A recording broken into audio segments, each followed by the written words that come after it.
नमस्कार दोस्तों। आज हम आपके लिए एक बहुत ही लेटेस्ट वीडियो लेकर आए हैं जिसमें हम आपको बताएंगे use of multi tools in a single programme.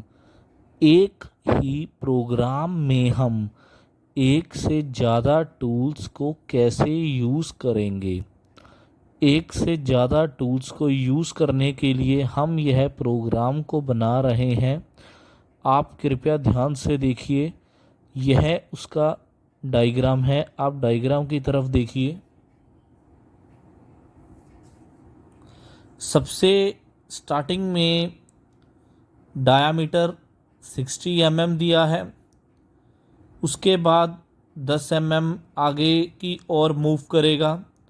Then 5 mm का ग्रूव दिए रखा है। ग्रूव के बाद लीनियर में वह 30 mm आगे की तरफ मूव करेगा। उसके बाद टेपर दे रखा है। टेपर जो है वो 20 mm टेपर जो है वह 20 mm लेंथ में है और उसका डायामीटर जो है वह 100 mm का टेपर है। देन उसके बाद लेंथ में 100 mm दे रखा है। आप सब ध्यान से देखिए।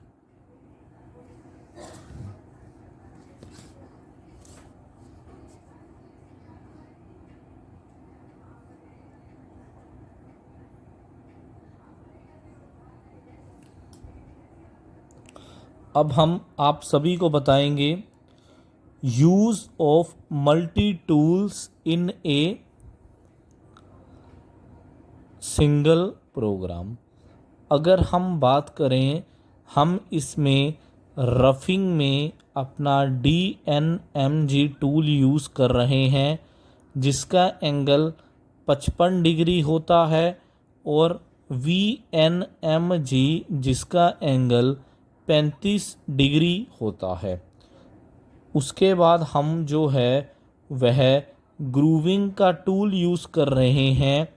ग्रूविंग के टूल की जो है थिकनेस 3 mm होती है। ग्रूविंग के टूल की थिकनेस 3 mm होती है। उसके बाद हम अपना प्रोग्राम शुरू करेंगे। लास्ट टाइम हमें एक दो स्टूडेंट्स के कमेंट आए हैं कि सर फानुक में प्रोग्राम को कैसे स्टार्ट करें। देन हम आज जो है वह रिपीट से बता रहे हैं। फानुक में अगर प्रोग्राम हम ओ सीरीज़ से स्टार्ट करते हैं, फानुक में जो प्रोग्राम है वह हम ओ सीरीज़ से स्टार्ट करते हैं। ओ हमारा अल्फ़ाबेटिक होता है और जो 4 वर्ड्स हैं हमारे न्यूमेरिक वर्ड्स होते हैं और जो 4 वर्ड्स हैं हमारे वह न्यूमेरिक वर्ड्स होते हैं। आप कोई भी 4 वर्ड्स ले सकते हैं अप टू 9999 तक, बट वह नंबर जो है वो रिपीट नहीं होना चाहिए। एग्ज़ाम्पल के तौर पर अगर आपने प्रोग्राम नंबर O1358 पहले से बना है और आपने रिपीट O1358 जो है प्रोग्राम लिख दिया है, देन मशीन जो है अलार्म देगी भी प्रोग्राम ऑलवेज एग्जिस्ट, मीन्स आपका प्रोग्राम पहले से ही बना हुआ है। इस करके जो प्रोग्राम का नंबर पहले से ही मशीन में फीड है तो हम उसका रिपीट प्रोग्राम नहीं बना सकते। एक ही फोल्डर में, अलग फोल्डर में यह काम हो सकता है। एक ही फोल्डर में एक नाम से अगर प्रोग्राम बना है तो उसी नाम से हम दोबारा प्रोग्राम नहीं बना सकते। एक फ़ोल्डर में आज की जो मशीनें हैं वो फ़ोल्डर वाइज हैं। अगर एक फ़ोल्डर में O1234 लिखा है आपने तो दूसरे फ़ोल्डर में आप सेम लिख सकते हो, बट सिंगल फ़ोल्डर में एक ही प्रोग्राम को हम 2 नाम से कभी भी नहीं लिख सकते। एक ही फ़ोल्डर में 2 प्रोग्राम नहीं फीड कर सकते। अगर 01234 नाम का पहले ही प्रोग्राम है, एक तो उसी फोल्डर में रिपीट O1234 का प्रोग्राम हम नहीं बना सकते। आप सब ध्यान से देखिए, जो स्टार्टिंग का डायामीटर है वह 60 mm दे रखा है। तो मैं आप सभी को बताना चाहता हूँ, यह हमारा प्रोग्राम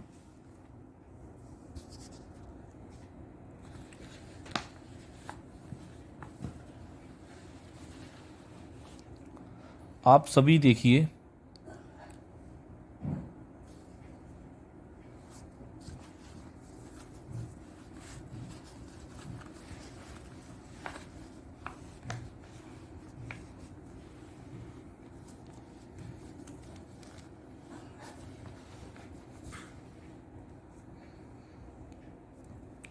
स्टार्टिंग में जो प्रोग्राम है G28U0.0W0.0, इसका मीनिंग यह है, मशीन जो है अपनी रिटर्न टू रेफरेंस पोजीशन पर जाएगी। अब मैं आप सभी को बताना चाहता हूँ, मेरे को पहले भी एक दो स्टूडेंट्स के क्वेश्चन आए हैं, सर G28 के साथ हम U और W क्यों लगाते हैं। तो सर मेरा आप सभी को एक ही सिंपल क्वेश्चन है, G28 का मीनिंग मशीन जो है अपनी होम पोजीशन पर चली जाती है। G28 का मीनिंग यह है, मशीन जो है अपनी होम पोजीशन पर चली जाती है जहां पर एब्सोल्यूट और रिलेटिव दोनों x और z 0 होते हैं। उसके बाद अगर हम u और w की बात करें तो स्टूडेंट्स कहते हैं सर u और w का क्या मीनिंग है। सर फानुक में u और w यह हमारा इंक्रीमेंटल है, x और z हमारा एब्सोल्यूट बोलते हैं, x और z u w। u जो होता है उसे हम x बोलते हैं, z को हम लेंथ बोलते हैं।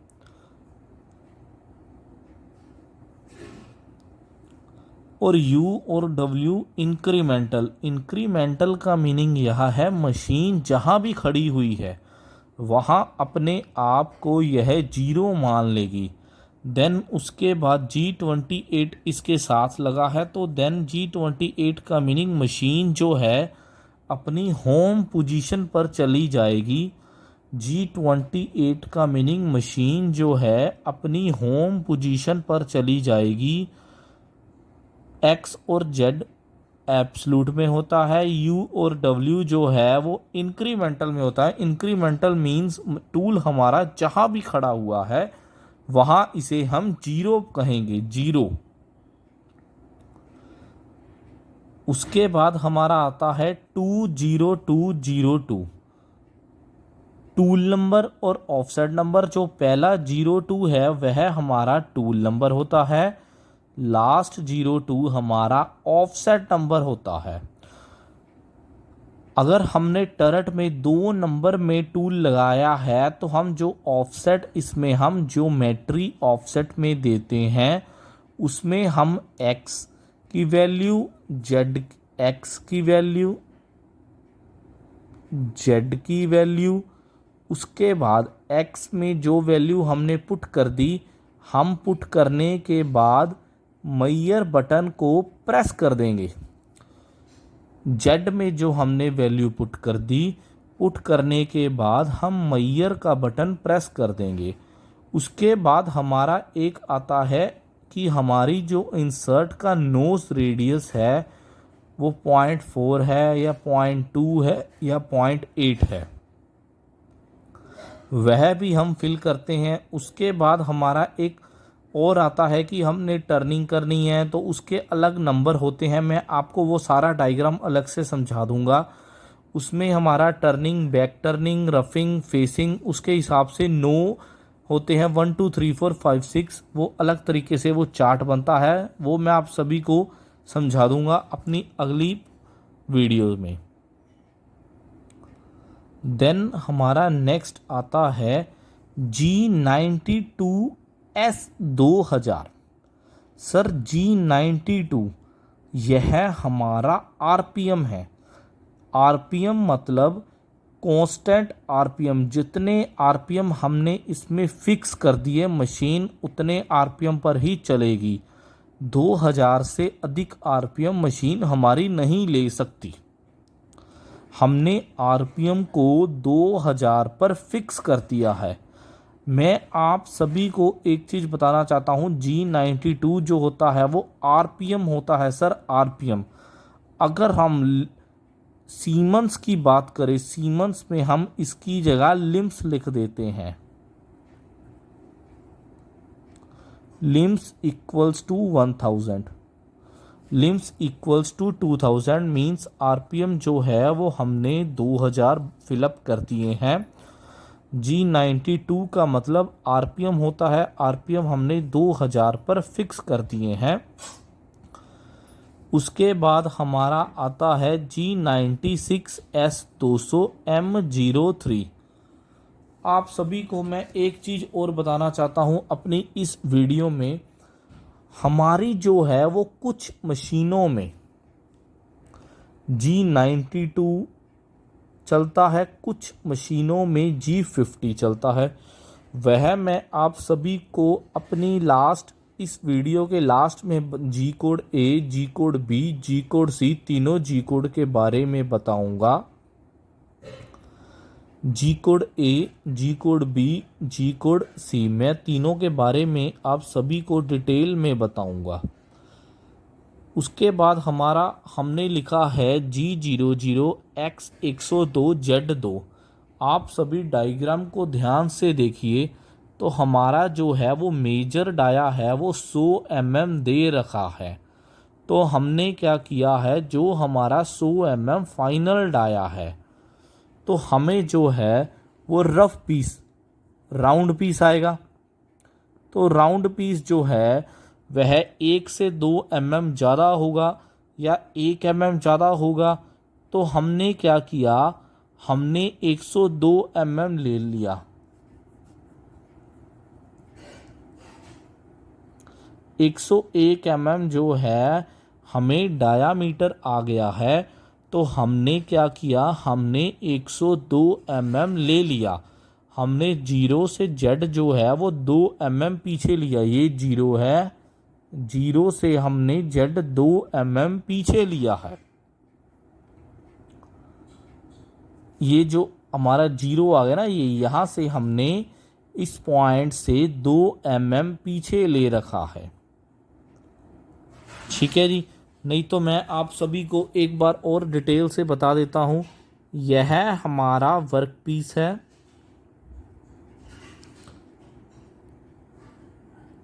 यह है उसकी 0 से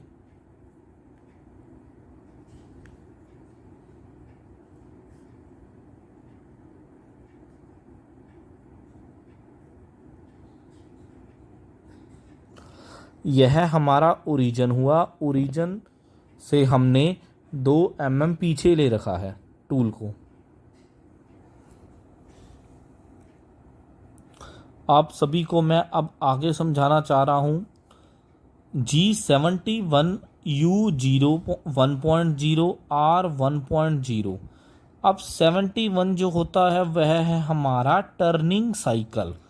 U जो हमने U लिया है, इसे हम depth of cut in X axis बोलेंगे।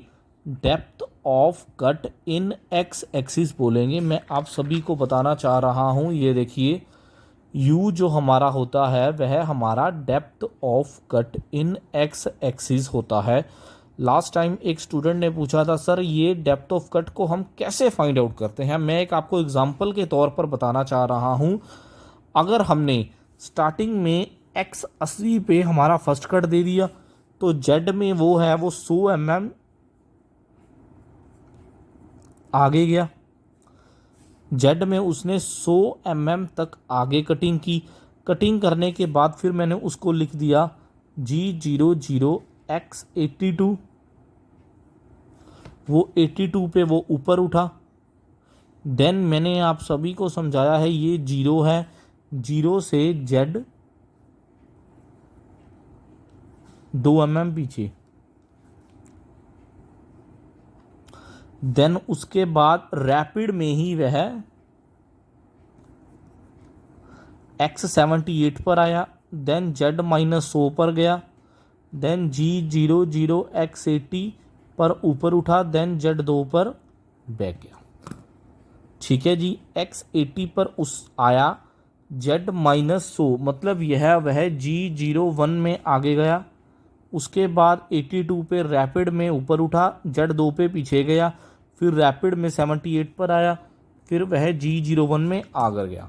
मतलब यह हमेशा कटिंग ऐसे कटिंग हुई। टूल रैपिड में ऊपर उठा, रैपिड में 2 mm पीछे आया, फिर रैपिड में 78 पर आया, फिर वो फीड में, मतलब यह जो है वह लोहा जो काट रहा है हमारा टूल, वो फीड में काट रहा है। फीड में G01 की फीड में हमारा टूल कटिंग कर रहा है।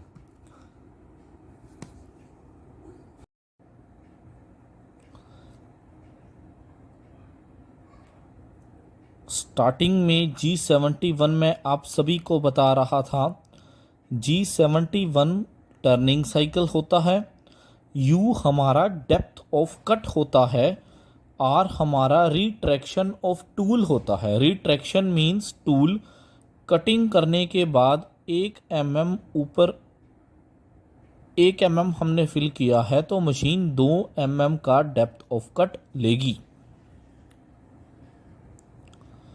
सेकेंड लाइन में हमने G71 P10 Q11 लिखा है।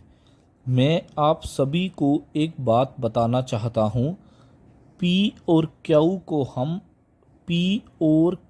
को हम N से डिनोट करते हैं।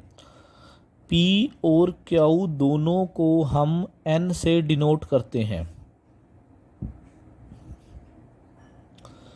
P10 N10 Q11 N11 दोनों को हम N से डिनोट करते हैं। उसके बाद U 0.0 W 0.0 F होता है हमारा फीड, U हमारा X में मार्जिन होता है, W हमारा Z में मार्जिन होता है, F हमारी फीड होती है।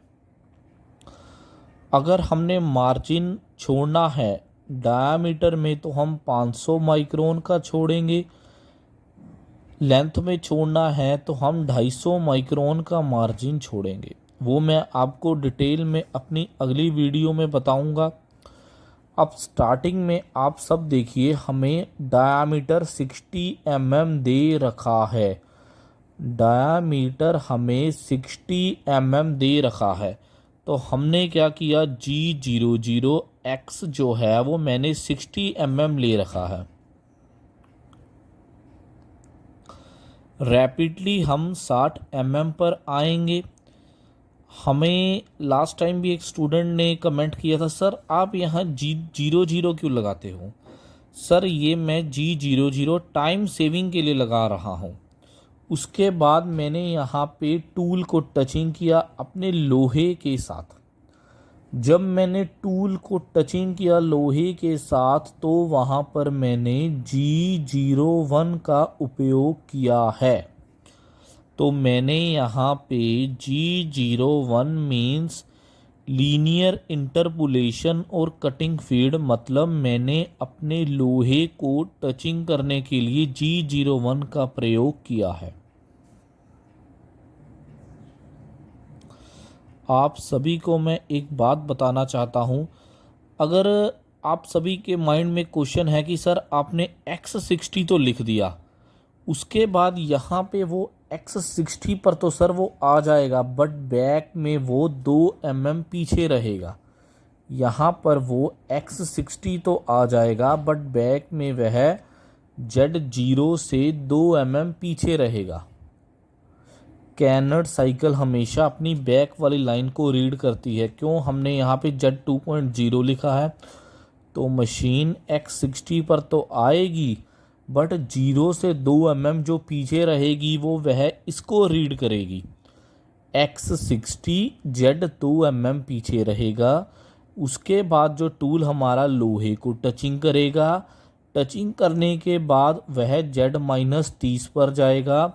तभी हमने Z-30 पुट कर रखा है। उसके बाद यह देखिए हमारा Z-30 पे गया, यह हमने Z-30 लिखा है। उसके बाद यह हमारा टेपर आ जाता है। टेपर हमारा X 100 mm तक है, Z-50 तक है। जो टेपर है वह हमारा Z-50 तक ख़त्म हो रहा है। आप सभी यहाँ पे देख सकते हैं टेपर हमारा Z-50 तक जा रहा है। X जो है वो 100 mm तक है। Z-30 तक गया। उसके बाद टेपर X 100 Z-50। यह देखिए X जो है वो हमारा 100 mm है। X 100 पर गया, टेपर हमारा Z-50 पर गया। उसके बाद हमारा लीनियर में 50 mm आगे जा रहा है। लेंथ पूरी 100 mm है। 50 तक जो उसका टेपर हुआ, उसके बाद इसके आगे उसने जो लीनियर है वो पूरा 50 mm हुआ। तभी हमने ओरिजिन से, हम टर्निंग में ओरिजिन से वैल्यू डालते हैं, तो हमने Z-100 लिखा। ओरिजिन से मतलब यहाँ से स्टार्टिंग में मैंने Z-30 लिखा। यह देखिए Z-30 लिखा। Z-50 भी हमारा ओरिजिन से, यह मेरा ओरिजिन है, ओरिजिन से Z-50 लिखा।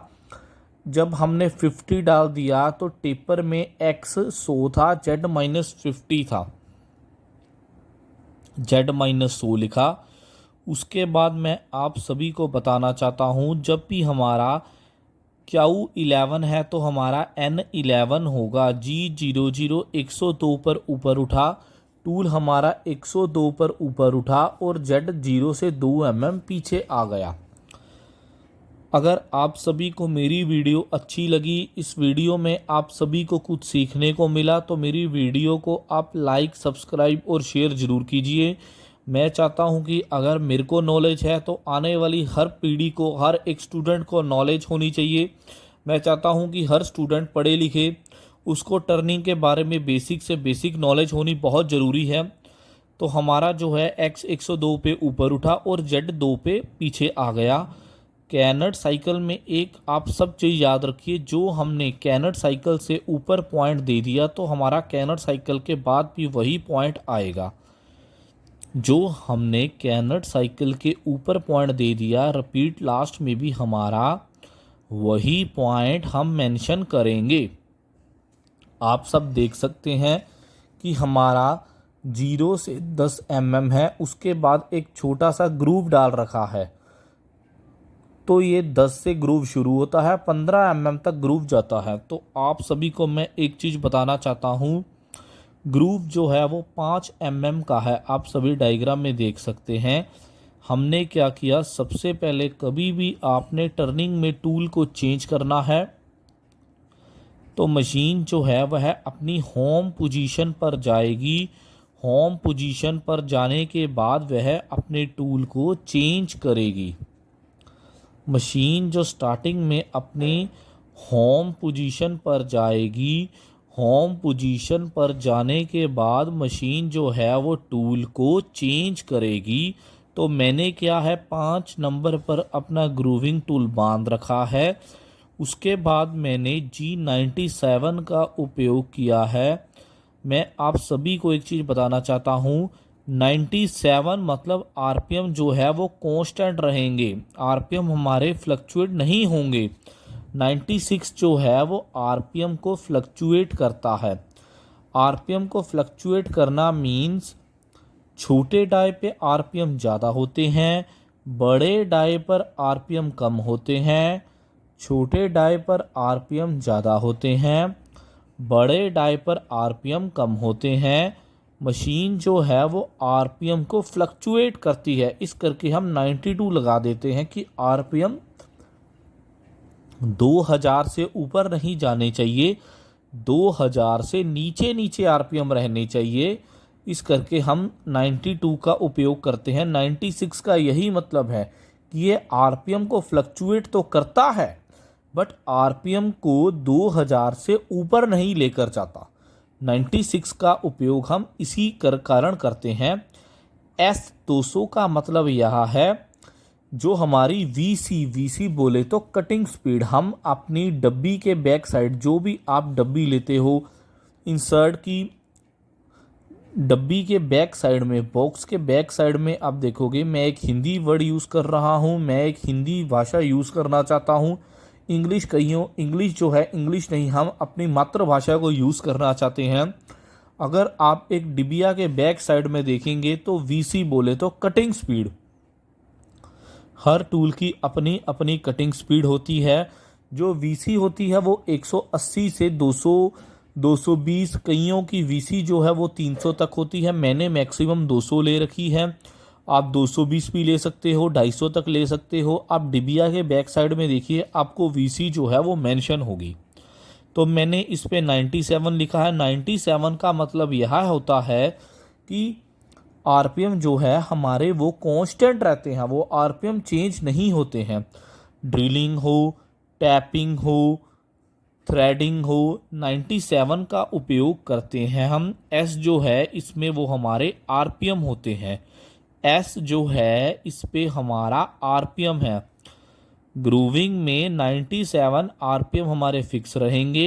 एस 600 मतलब आरपीएम जो है 600 है। M03 ये आप सभी को पता ही है। क्लॉक, कई मशीनों पे M03 क्लॉकवाइज है, कई मशीनों में M03 एंटी क्लॉकवाइज है। उसके बाद मैं आप सभी को एक चीज़ और डिटेल में बताना चाहता हूँ। यह देखिए, अगर हमने S600 लेने के बाद हमारा टूल जो है वो लास्ट में हमने एक चीज़ मेंशन कर दी थी कि हमारा टूल ओरिजिन पर है, मतलब हमारा टूल होम पोजीशन पर है, जहां हमारी X और Z 00, हमारा टूल यहाँ पर है। तो हमने क्या किया, सबसे पहले हमने क्या किया, आप सभी को मैं एक चीज़ बताना चाहता हूँ, आप सभी ध्यान से सुनिए, यह बहुत इंपॉर्टेंट टॉपिक है। हम सभी क्या करते हैं, पहले X की वैल्यू दे देते हैं, टूल हमारा यहाँ आ जाता है, फिर हम ऐसे की तरफ मूव करते हैं। हम सभी क्या करते हैं, पहले हमारा टूल X में दे देते हैं, टेपर में आता है, फिर हमारा आगे जाता है।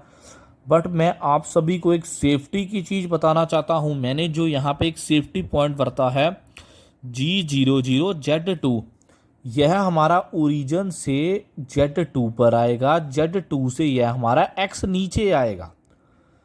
सेफ्टी पॉइंट यहाँ है, यह होम पोजीशन से Z2 पर आएगा, 2 पर आने के बाद X पर आएगा। यह देखिए Z2 पर आएगा, 2 पर आने के बाद X पर आएगा।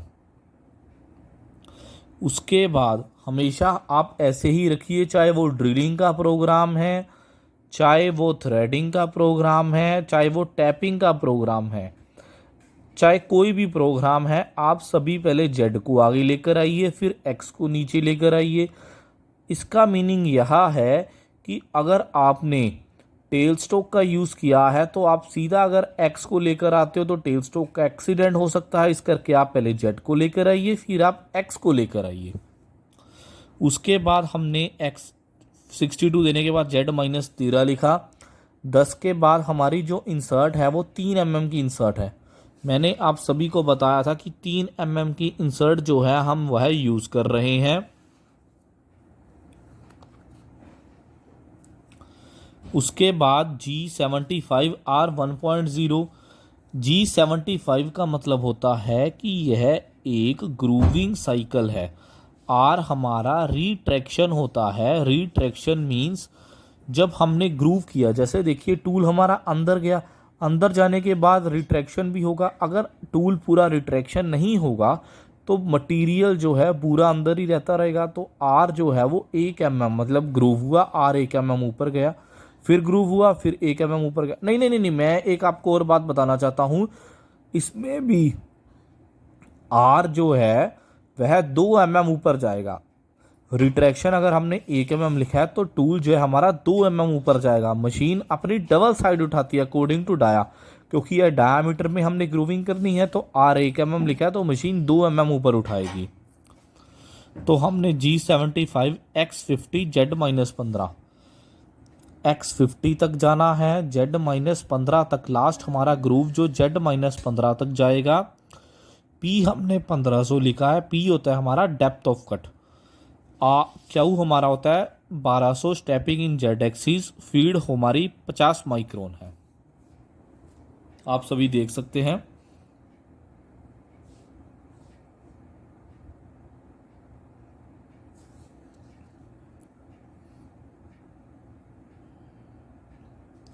मैं आप सभी को एक चीज़ बताना चाहता हूँ, P हमारा डेप्थ ऑफ कट है, Q हमारा स्टेपिंग इन जेड एक्सिस है। यह देखिए आप सभी ध्यान से, R जो है हमारा रिट्रैक्शन होता है, X50 Z-15 P 800।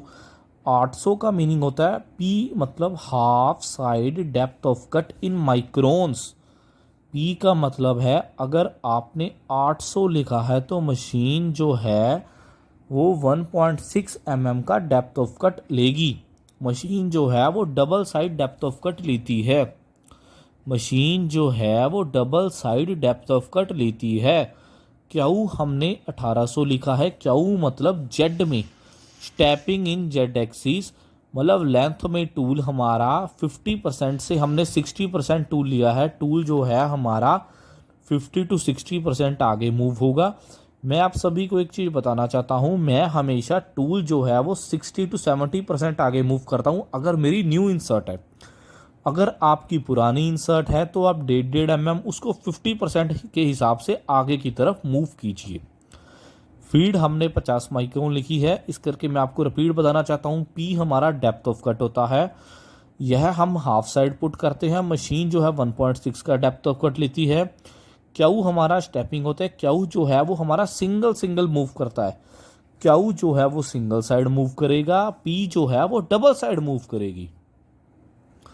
उसके बाद आप सभी देखिए, यह होने के बाद, ग्रूव होने के बाद हमने X को ऊपर मूव किया। X हमने सबसे पहले हमने 62 की तरफ हमने ऊपर किया। पहले ये 60 mm था, 62 किया। देन मैंने क्या किया, X 102 mm मतलब 100 mm का डाया था, हमने 102 mm ऊपर लिखा। तो उसके बाद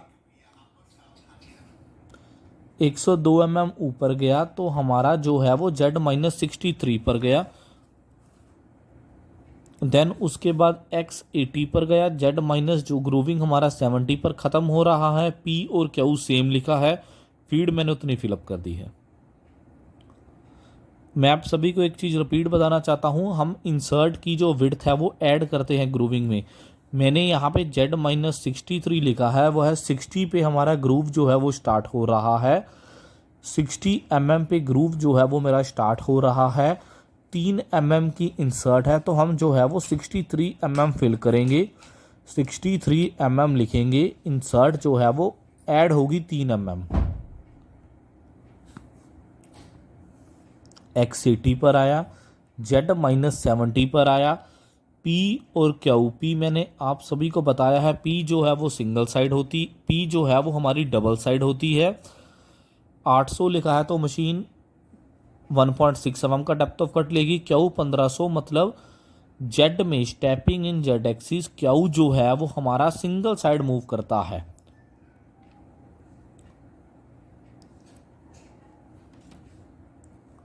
उसके बाद हमने 102 mm ऊपर उठाया, Z 2 mm पीछे ले लिया हमने। देन टूल हमारा रेफरेंस पे चला गया, टूल को हमने रोक दिया, मशीन को रोक दिया, स्पिंडल स्टॉप कर दिया।